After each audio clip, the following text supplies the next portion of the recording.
ಹೊಸ ವರ್ಷಕ್ಕೆ ಸಂಬಂಧಪಟ್ಟಂಗೆ ನಮ್ಮ ಜಿಲ್ಲಾ ವ್ಯಾಪ್ತಿಯಲ್ಲಿ ಆಲ್ರೆಡಿ ನಾವು ಒಂದು ಮಾರ್ಗಸೂಚಿಗಳನ್ನು ಎಲ್ಲರಿಗೂ ನೀಡಿದ್ದೀವಿ. ನಮ್ಮ ಯಾರು ಹೋಟೆಲ್ ಓನರ್ಸ್ ಇದ್ದಾರೆ ಮತ್ತು ನಮ್ಮ ರೆಸ್ಟೋರೆಂಟ್ಸ್ ಇದ್ದಾರೆ, ನಮ್ಮ ಬಾರ್ ಓನರ್ಸ್ ಇದ್ದಾರೆ, ಅವರೆಲ್ಲರಿಗೂ ನಾವು ಒಂದು ಮಾರ್ಗಸೂಚಿಗಳನ್ನು ಆಲ್ರೆಡಿ ನೀಡಿದ್ದೀವಿ.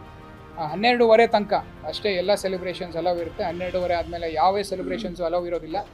ಆಲ್ರೆಡಿ ಎಲ್ಲ ಹೋಟೆಲ್ ಮಾಲೀಕರಿಗೆ ಈ ಒಂದು ವಿಷಯವನ್ನು ತಿಳಿಸಾಗಿದೆ.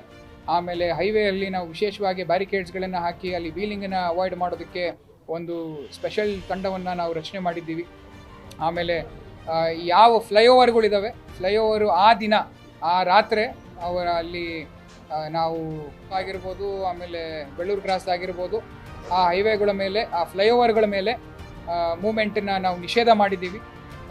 ಇಲ್ಲೂ ಅಷ್ಟೇ ನಮ್ಮ ಬೇರೆ ಎಲ್ಲೆಲ್ಲಿ ನಮ್ಮ ಹೈವೇ 75 ಮೇಲೆ ಇದೆ ಅಲ್ಲಿ ಎಲ್ಲ ಕಡೆಗೂ ನಾವು ಈ 2 ವೀಲರು ಮತ್ತು 4 ವೀಲರು ನಿಷೇಧ ಮಾಡಿದ್ದೀವಿ. ಅವರೆಲ್ಲ ಸರ್ವಿಸ್ ರೋಡಲ್ಲೇ ಹೋಗಬೇಕಾಗುತ್ತೆ.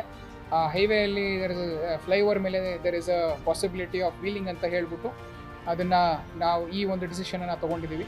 ಅದರ ಜೊತೆಗೆ ಎಲ್ಲೆಲ್ಲಿ ಬ್ಯಾರಿಕೇಡ್ ಹಾಕಬೇಕು ಎಲ್ಲ ಕಡೆ ಬ್ಯಾರಿಕೇಡ್ ಹಾಕ್ಬಿಟ್ಟು ನಾವು ಒಂದು ಕಂಟಿನ್ಯೂಸ್ ಆಗಿ ಚೆಕಿಂಗ್ ಕೂಡ ಮಾಡ್ತಾ ಇದ್ದೀವಿ. ಆ್ಯಂಡ್ ಇನ್ ಪ್ರಿಪ್ರೇಷನ್ ಆಲ್ರೆಡಿ ನಾವು ಇನ್ ಪ್ರಿಪ್ರೇಷನ್ ಟು ನ್ಯೂ ಇಯರ್ ನಾವು ನಮ್ಮ ಸ್ಪೆಷಲ್ ಡ್ರೈವ್ಸನ್ನು ಮಾಡಿಕೊಂಡು ನಮ್ಮ ಕನ್ಸಂಪ್ಷನ್ ಕೇಸಸ್ಸು ಮತ್ತು DD ಕೇಸಸ್ಸನ್ನು ಕಂಟಿನ್ಯೂಸ್ ಆಗಿ ಹಾಕ್ಕೊಂಡು ಬರ್ತಾ ಇದ್ದೀವಿ. ಎಲ್ಲರಿಗೂ ನಾವು ವಿನಂತಿ ಮಾಡೋದು, ದಯವಿಟ್ಟು ನೀವು ಡ್ರಿಂಕ್ಸ್ ಮಾಡಿ ಗಾಡಿಯನ್ನು ಚಲಾವಣೆ ಮಾಡಬೇಡಿ.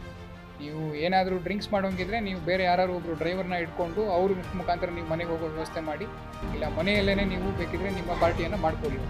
ದಯವಿಟ್ಟು ಡ್ರಿಂಕ್ಸ್ ಮಾಡಿ ಯಾರೇ ಆಚೆ ಬಂದರೂ ಮುಲಾಜಿಲ್ದಲ್ಲೇ ನಿಮ್ಮ ಮೇಲೆ ಕೋರ್ಟ್ ಕೇಸ್ಗೆ ಆಗುತ್ತೆ. ನಾವು ಕೋರ್ಟ್ ಫೈನೇ ಮಾಡ್ತಾ ಇದ್ದೀವಿ. ಅಲ್ಲಿ ಮಿನಿಮಮ್ 10,000 ಆಗ್ತಾ ಇದ್ದಾರೆ ಅವರು.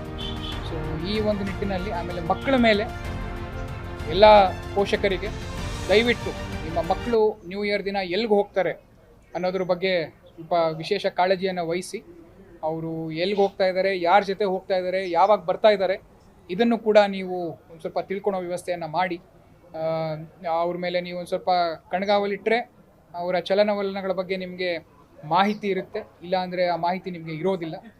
ಈ ವಿಚಾರವಾಗ್ಲೂ ದಯವಿಟ್ಟು ಎಲ್ಲ ಪೋಷಕರು ವಿಶೇಷ ಕಾಳಜಿಯನ್ನು ವಹಿಸಬೇಕು ಅಂತ ನಿಮ್ಮಲ್ಲಿ